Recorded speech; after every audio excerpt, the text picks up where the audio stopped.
Welcome back to this special edition of Hannity. Well, there was no indictment or arrest of former President Donald Trump this week. Man, they wanted it so bad. And that might be because DA Alvin Bragg's case is completely falling apart. That's what Jonathan Turley argues in his latest column for the New York Post, which you should definitely read. Turley writes that Bragg has been looking for a crime to pin on Trump this whole time, just like he promised. This has always been about get Trump. Here now to explain more is Fox News contributor Jonathan Turley. Jonathan, thanks for being here. So is it that more time has revealed what a weak case it is, and as a result, they've just had to delay? And if they're delaying it, how does that help their case? No, the sad thing, Pete, is that the weakness of this case was clear all along. You know, the Department of Justice declined to bring a federal election charge against Donald Trump. Bragg's own predecessor did not bring this case. And then Bragg himself threw a flag on this case, leading to two prosecutors resigning. Those prosecutors then sort of had a public campaign that forced Bragg to take this step.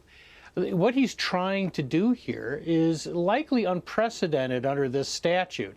He's trying to bootstrap a federal crime using a New York misdemeanor that has expired. Then you have to bring this misdemeanor charge within 2 years. So it's a dead charge. The only way he can resuscitate it is to try to prove a federal crime in state court. And many people, including some on the left, have said, look, this is just a bridge too far. So it's past the statute of limitations to start. He's trying to pin a federal charge on a state charge where he doesn't have jurisdiction. So do you think the grand jury, citizens are basically looking at him saying, this doesn't add up? Like, I'm seeing other documents, I'm hearing other parts of this? Well, the grand jury may have had a rude awakening when the attorney that once represented Michael Cohen, the star of this rather dubious production, appeared in the grand jury with apparently 300 emails that directly contradict Michael Cohen. And Cohen spent his career basically selling his rather flexible ethical standards to whoever would hire him. And he left quite a trail, including with this attorney. And what Bragg has to ask himself is whether he can claim to be the champion of the rule of law or its nemesis when you use it for political purposes. You know, you can talk about these other cases against Trump, but this is a case positive of the weaponization of the criminal justice system.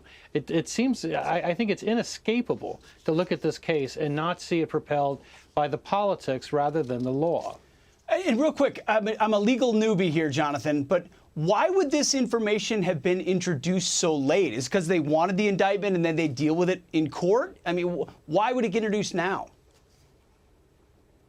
Well, nothing about the trajectory of this case makes sense. I mean, the fact that it was halted, the prosecutors going public, none of it makes sense except one thing, and that is the politics.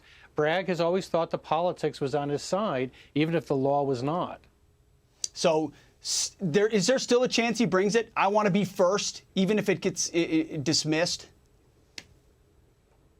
I think there is, and I think that he may make history being the first to indict a former president, but I think it'll be an infamous moment in the long run. I think history will not be kind to this effort. Yeah, so he would bask in the warm glow of the love of the left for being the first to indict, even if it was rejected or defeated on appeal outright. Sad state of affairs. And you're right, it comes down to politics. Jonathan Turley, thank you for breaking it down. We appreciate it.